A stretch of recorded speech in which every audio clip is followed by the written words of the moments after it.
Aloha, hey, it's Julie Ziemelis, 365 Hawaii and 365 Hawaii Group from Keller Williams. And I'm here today with Amber Haley, real broker. And Amber is going to bring us some really good information about what's happening with the real estate market in East Hawaii.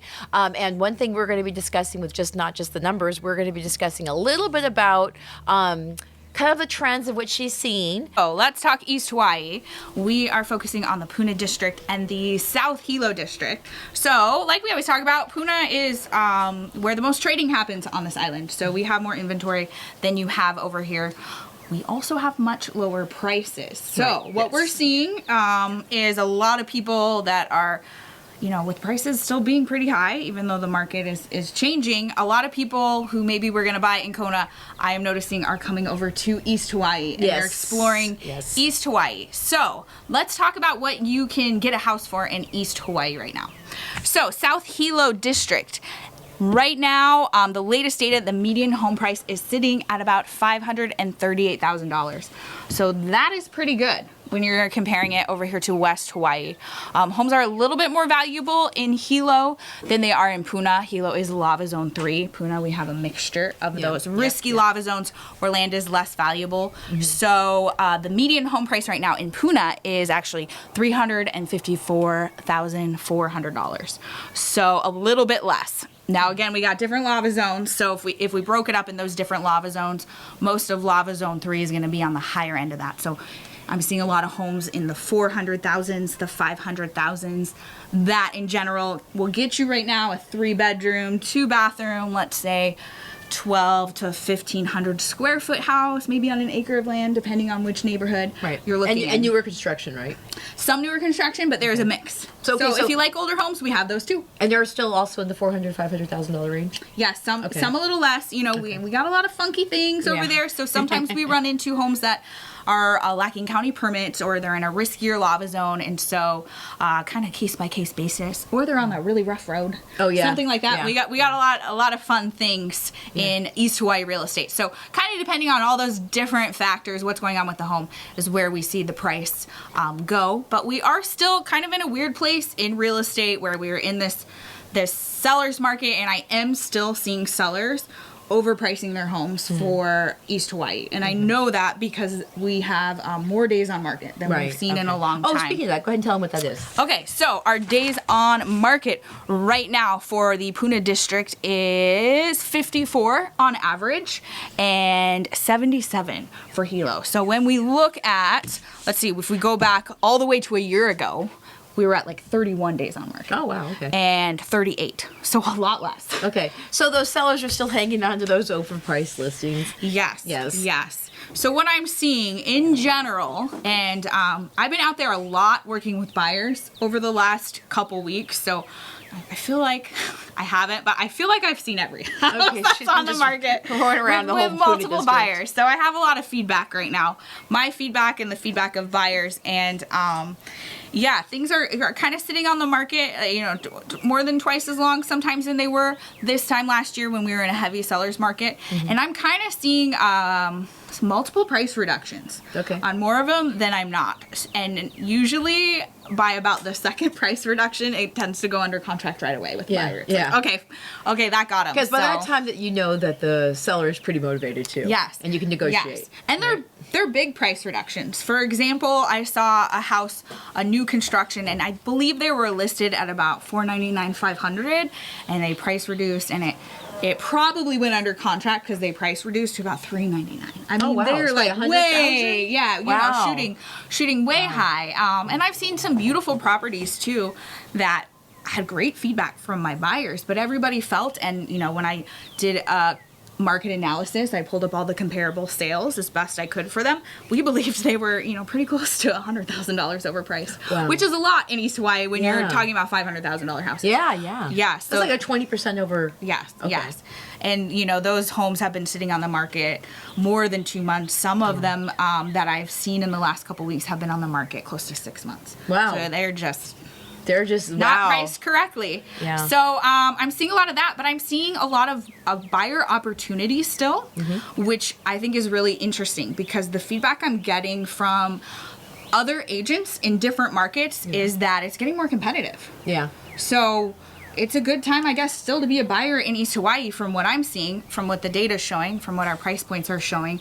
I'm not running into too many multiple offers. I am running into some sellers who are, like they'll drop a little bit. They don't want to come all the way. But I'm not, running into 17 offers on a property. Right. And we're talking about multiple offers today because Eric and I were involved with a multiple offer situation for ourselves as we just bought a brand new home, and we were kind of shocked at the level of But that was also for West Hawaii, and also had a cottage where people are maybe there seems to be enough homes in East Hawaii for sale to kind of spread out that buyer demand where that's not so much so here in West Hawaii. But we're also seeing on the mainland multiple offers are starting to come back. Yes. And so as much as people had thought that the market might crash, it didn't. And so now, so with the people seeing that the job market is strong, they're saying, how can we have a recession when there's a 3% unemployment rate? So with that, the stocks were kind of shaky because they're like, oh, what's going on here? I heard the Fed said we're not lowering their interest rates. In fact, they raised them up a little bit. And then they're saying we probably aren't going to get a really strong rate drop until they get really a handle on inflation. So we're looking at almost a year. So I think it was maybe the buyers who were kind of like going like this. Finally said, oh my God, nothing's going to change. If I'm going to get in, I'm going to get in. Now I'm just going to get in. Yeah. And so I think I'm seeing some of that. I'm not going to hold off on my life.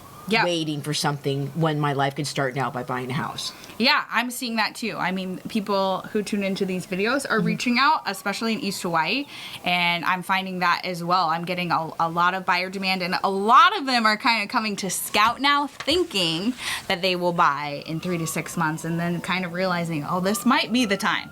Maybe this is the time. And I am still seeing, I'm seeing a lot of cash buyers, actually, because there are people still who are relocating from the mainland and realizing that we do still have affordable real estate in East Hawaii, and they can either work remote or retire earlier than they thought because you can retire in a pretty nice house for $500,000 and maybe start retirement in Hawaii a little bit earlier than you would have. So one of our longtime viewers, that's exactly what he's thinking. And he watches this going like, I can't wait to get out of the snow. Oh, I'm moving to East Hawaii. I know that there's a lot of buyer demand because, believe it or not, you guys, I'm getting a call at least every 3 days now. Wow. And I haven't had that happen since January of 2021. Yeah. So it's starting to pick up, and I think that people are starting to say $400,000 for a house is a pretty good deal. It's a pretty good deal. Pretty good deal. And it's a pretty good deal. I mean, I'm not taking that lightly. That's a lot of money. It's a lot of money to me. It's a lot of money to a lot of people. But compared to what I'm seeing markets, in other parts of Hawaii, for one, but in other parts of the country, what houses are going for, people are a little more willing to take the risk on a $400,000 house. They're like, I don't know what's going to happen, with the market and with everything going on. But I'm willing to take that risk because it's, I don't want to say just $400,000, but compared to $2 million, it's just $400,000. So maybe it goes down a little bit. Maybe you didn't quite time it exactly right. We can never know that. We'll never know exactly. We can just make educated guesses based on, all the data and what intelligent people interpret that. And also you're saying that some of this stuff is new construction, right? Yeah, there's quite a bit of new construction. So. Most of it that I see is in the Puna district. So we're talking about a 30-minute drive to Hilo. But which works for people who are remote workers. It works for people. It works for a lot of different kinds of people. Remote workers, people who commute into Hilo, people who want the convenience of, kind of living close to Hilo, but also want country living. Because you really have country living right out there. Right. So, you can get a house. Like I said, most of them are 3-bedroom, 2-bath.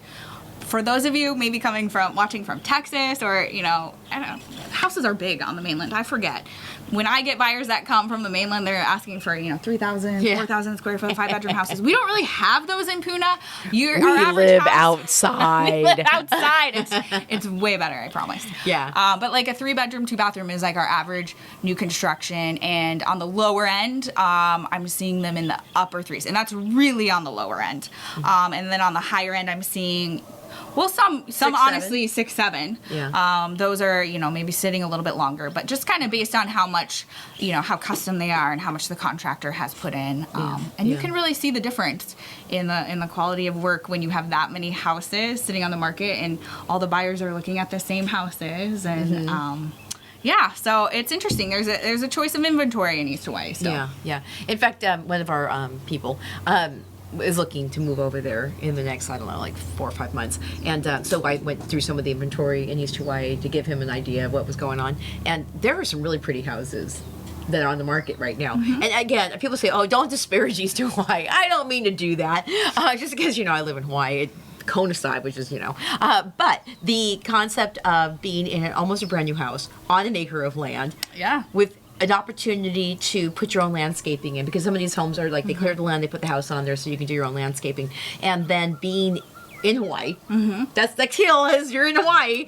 You're out of the snow. You are in a place where now you can fence your yard and have your animals, or fence your yard and have your garden, or go for a walk down to the cliffs, drive around the other side of the island and jump in the water. I mean, that's just a beautiful thing for $400,000-$500,000. Yes, yeah, it really is. And it's not that you disparage East Hawaii, but what I will say is that a lot of people find they really are more of a Kona side kind of person. Or Hilo side kind of person. Yeah. I mean, I do find that with almost everybody, there is a side that they prefer. But, I mean, for the price and the lifestyle that you can get, I think a lot of people who are shopping in West Hawaii, or maybe even who live in West Hawaii, picture in their mind that it just rains all the time in East Hawaii. I mean, and it does rain a lot, but I picture that in my mind. Yeah, there are pockets where there's beautiful sun and a lot less rain than, you know, a lot of the property in Kona that's up at elevation. Yeah, so. Elevation, that's true. It's raining all the time, almost every afternoon at elevation. Yeah, you got the gloomy and the rain and the chillier temperatures. It's so funny whenever she comes over, I swear lately, it's kind of gloomy and gray today, so this could be East Hawaii. But I'm paying twice as much. It could be, yeah. So, you know, price is a big factor, and it's a great lifestyle in East Hawaii for a lot of different kinds of people. So and one thing I think that's been kind of fun is watching Amber do her reels. And you're like, oh, you know, look, I have my surfboard, I'm heading out. Yeah. And then I also have a couple people who are on our group over here, and they have moved to East Hawaii. And one of them is Suzanne, and she keeps taking pictures of all the things you can do in East Hawaii. Yeah. And I just asked her today, I said, can I take some of your photos? Because I think that, you know, I think her lifestyle would help sell people on East Hawaii in terms of all the stuff that you can do, eat, see, enjoy. She's going to the Rainbow Falls. She's seeing the waterfalls. She's going to, you know, all the stuff. So lots to do. And I have to admit that Eric and I hope that we're going to go over and do kind of a little bit more of a neighborhood video with you, kind of being our tour guide. And that way you can say, this is what this is, and this is how much it costs a year. And so that way you guys can see a little bit more, like, visually around the concept of what it's like to live in East Hawaii. Yeah, and I've been to Suzanne's house. Sorry to call you out, Suzanne. We won't tell people your last name or where you live or your social security number or how much you paid for your house. But I will say, she has a very nice house. And it's probably what a lot of people honestly would picture like a Kona house to be. It's a higher end house for East Hawaii. She's got like a full acre, even though she's very close to the water, which isn't as common to have that close to the water. And being close to the water over there compared to if I were to just go straight down the hill here from where we are at in Holualoa down to the water, the temperature is you don't need AC. No. Here I would not survive on the Kona side at sea level without AC personally. Right. It's hot. So there's some good perks there. So yeah, it's a really stunning, like I would say, a higher end property, and you know she's living her best life. So. She is living her best life. That's just it, you guys. I seriously did something on Instagram the other day. I took a little video of a guy basically saying, you know, every day that you're not living the life that you would envision yourself to live is another day you're getting older. And then I put, my thing was, if you keep waiting, you're going to enjoy Hawaii from a chair. Because eventually, if you thought you would go wait until retirement when everything was perfect and you had everything lined up and everything is going to be just perfect, you're going to be 75 years old. I know. And you know what? Life's not perfect. And sometimes it rains here. You know, just move here anyway, maybe. If you want to. We're not telling you to move to Hawaii. Yeah. And I'd rather have rain than snow and sleet. Oh, yeah. Look at the rest of the country right now. Okay, so we got some questions. Oh, questions. Okay? So this is Lance Bond, by the way. He says, "Tell me about the mail. What's the best way to get it? How long does it take? Best way to get it? And then his next question, maybe we don't answer one. How long does it take to close on a home? Oh, these are And good what's questions. the average size of a catchment tank and cost of taking care of it? Okay, these are great questions. So And these are also going to be used on our other little video too. Yeah, repeat them so you're right. Okay. Okay. So the question was, number one was how about the mail system. Mail. Now Lance knows that East Hawaii has a little bit of a mail issue because there's post office box shortage. So you can talk about that, and then also about how much does it cost to run a catchment tank? Is that one? Yep. Yeah, Okay, size and then also how long does it take to close escrow and then on while- a house while in we're East going to Hawaii? questions, then Dave is questioning, what are the rates? Are the rates lower now? Okay, so we'll do rates at the end because we talked about the rates actually went up. Okay, go on. Okay, so we are going to wait. Which one are we starting with? Okay, let's do Oh, the man. the mail problem. The mail. Thank you. Okay, I get asked this all the time. So this can be like a little tricky. You know, it's just one of those things you have to accept about how life's not perfect in Hawaii, but it's still awesome. So some neighborhoods do get mail. The United States Post Office will deliver to your house in some neighborhoods in East Hawaii. Other neighborhoods, they will not. Don't ask me exactly why, Because they can't drive their I've little been freaking trucks down the freaking four-wheel drive road. I've been trying to figure that out because I see them go down some four-wheel drive roads Oh. that are way gnarlier than mine, where they will not come. So I'm not sure. But anyway, the point being, the United States Post Office does not deliver to every house. So in some neighborhoods, they will. In some neighborhoods, there will be like the mailboxes. In some neighborhoods, there will be the mailboxes, but not enough for everybody. So you will be on a wait list. And when I say a wait list, it is like years long. Oh, boy. So just kind of plan on like, if you buy into one of those neighborhoods, and there's a lot of houses in those kinds of neighborhoods, that you might be waiting for a mailbox in the neighborhood. So what a lot of people choose to do is get a P.O. box. So we have in the Puna District, where this is usually part of life for a lot of people, there is a post office in Pahoa Town and in Keiau Town, and you can get general delivery there if you're a resident while you wait for a P.O. box, because there's often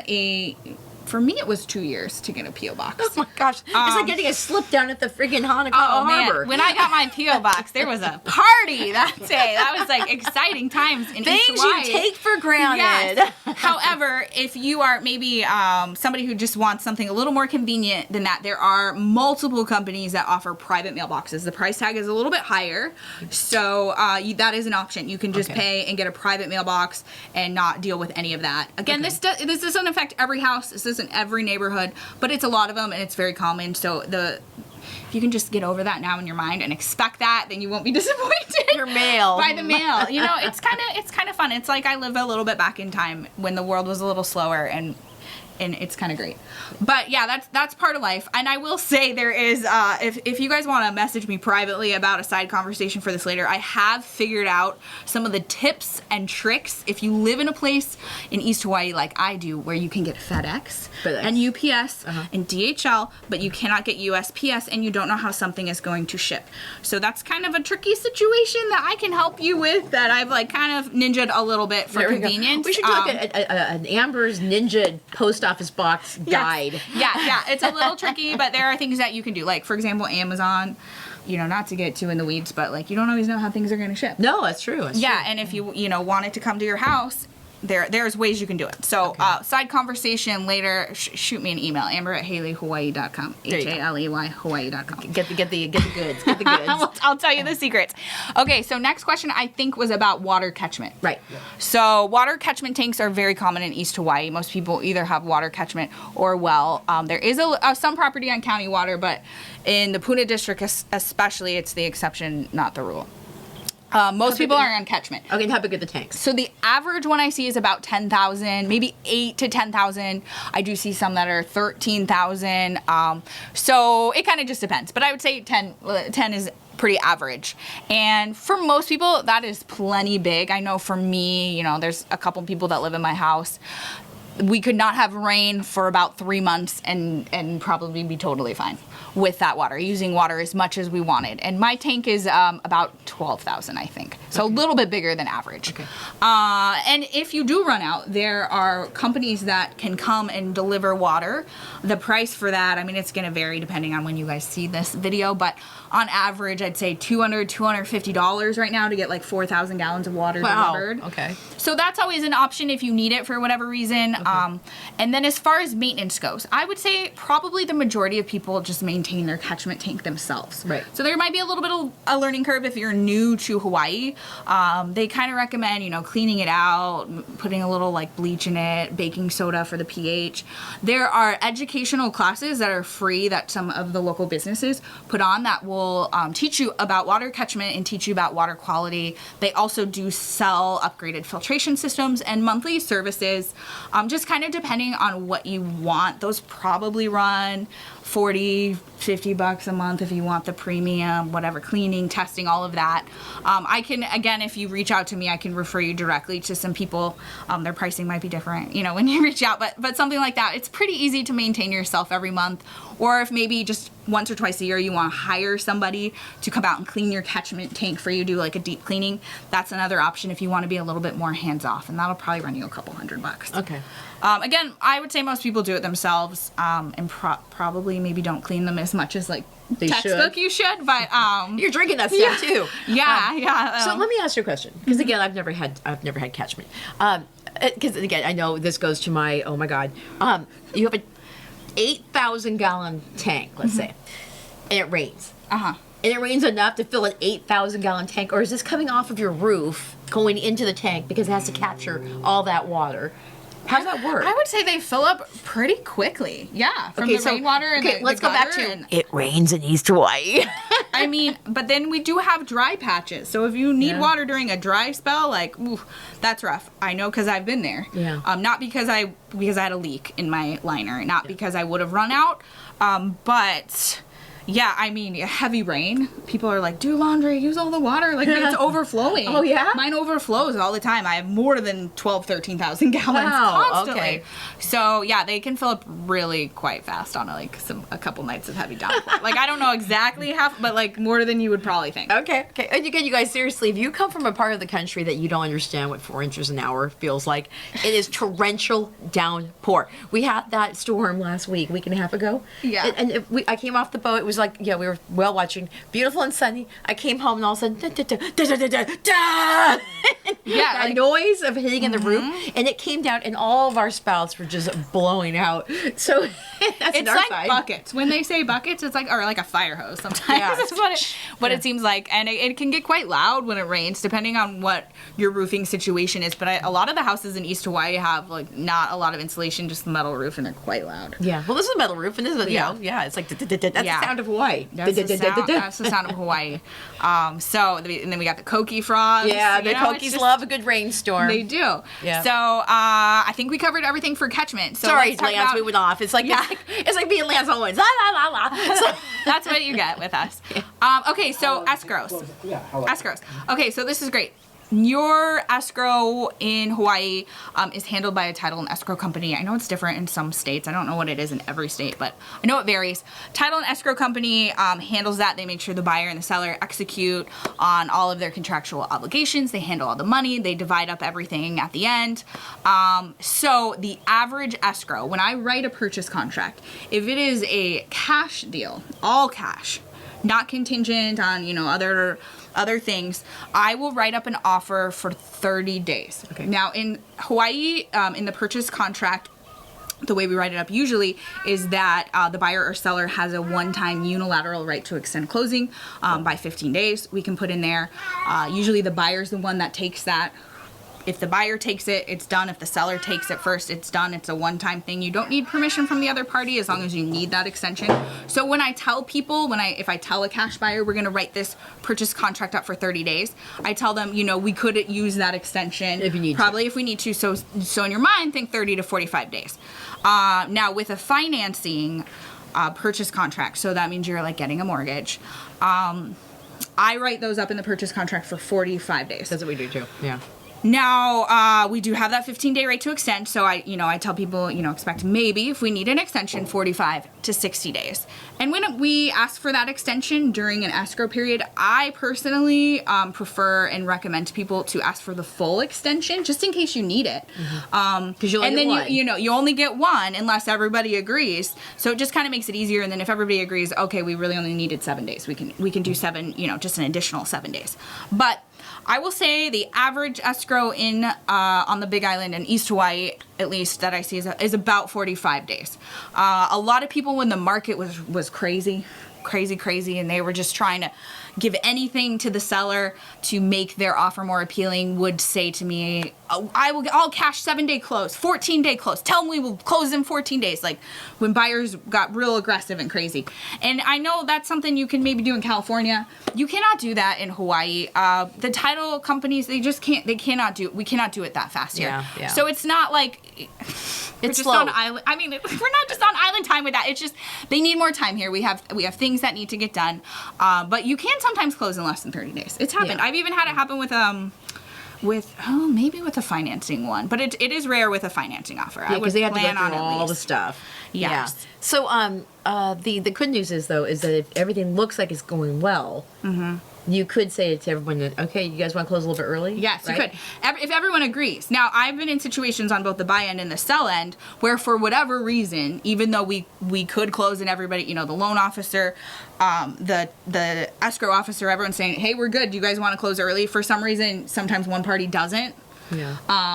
Then we don't. Right. It's kind of got to be everybody agrees. Yeah. So long and short of it is kind of like every transaction with the people involved are going to be a little bit different based on their needs, right? Yeah. So, and then a big thing here too with our escrows to keep in mind if you're buying in Hawaii for the first time is that our closing day is our recording that's day. right, yeah. So it's not the day that you sign your final documents. The seller signs on their end, the buyer signs on their end. All the funds need to be in, and then it's going to be at least an additional 2 business days before we can record. And a big question that I get, especially with people who are relocating, there's a lot of logistics and they're like, oh, but I got my storage stuff coming in. I got my pets flying in. Can I drop my stuff off and we have our flights and this and that? No, unfortunately, until, we have the keys and we're recorded, you can't store your stuff there. I mean, there might be ways to work things out, but just in general, no. Yeah. We gotta wait till recording day Right. for you to get the keys and move in and start all of that stuff. Right. And just so, because somebody asked me the other day, they said, even if they don't own the house, can they live in it while they're waiting? And I said, no, because that's a liability problem. Yeah, it's and, a and there's liability no problem. insurance policy that covers that kind of experience of someone living in your Yes. house when the middle of escrow is happening. It's a bad idea for everybody. And also, we always have to unfortunately be thinking about what if this deal falls through. We got to I protect my client, and what the other agents protecting their client. The deal falls through, you don't want the buyer sitting in your house. Yeah, you're like, and deals fall through sometimes days before. Yeah. They fall out of escrow. Yeah. So, it's a bad idea for everybody. So, in general, it's a big no. No, you can't move it. yeah. If you're going to work with Amber and myself, no. That's the answer is no. It's a hard no. Okay, what was the other one? Oh, rates. Rates. So, so again, we have our mortgage people talking on the third Thursday, but across the board, I've been hearing that rates actually went up 1/4 point, right? 1/4 point. Right, because then when they found out that the feds said we're still going to be checking inflation because the jobs report came back really strong.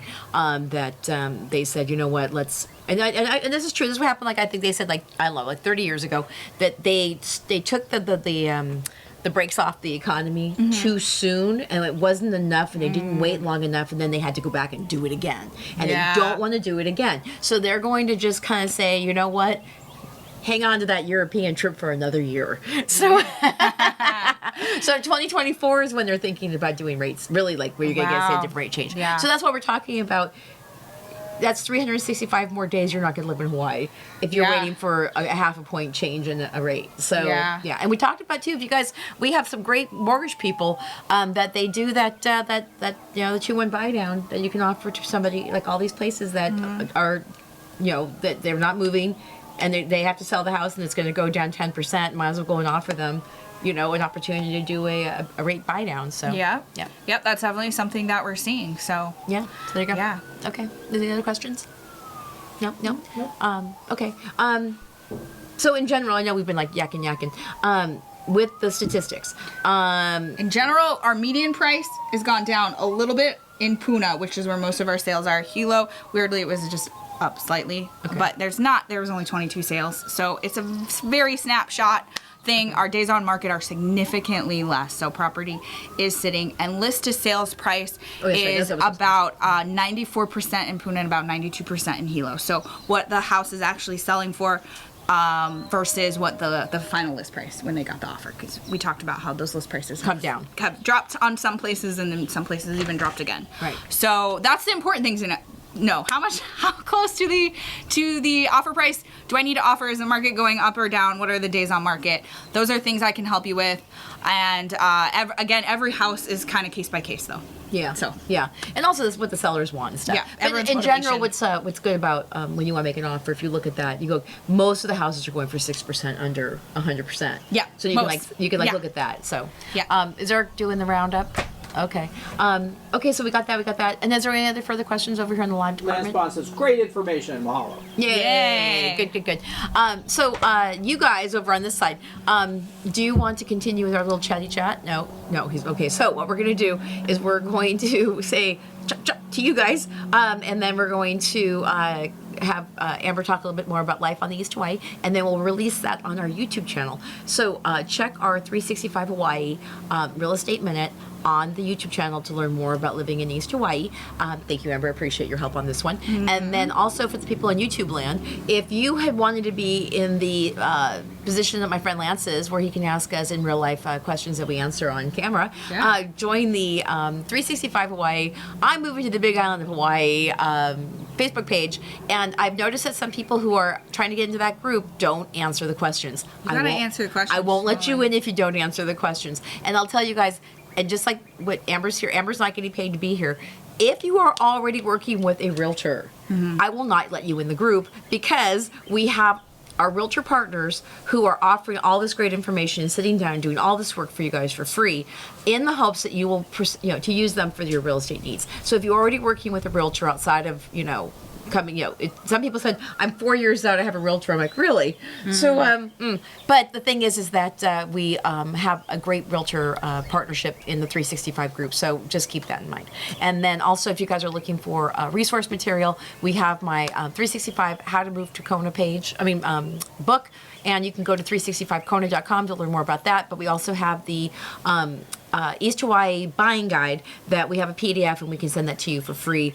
Also, if you give us an email, and I'll make sure that you can connect with Amber on that post office experience. But you can get a hold of her directly as well. Later this month, like I said, we're going to have the third Thursday at 3 on 2 weeks.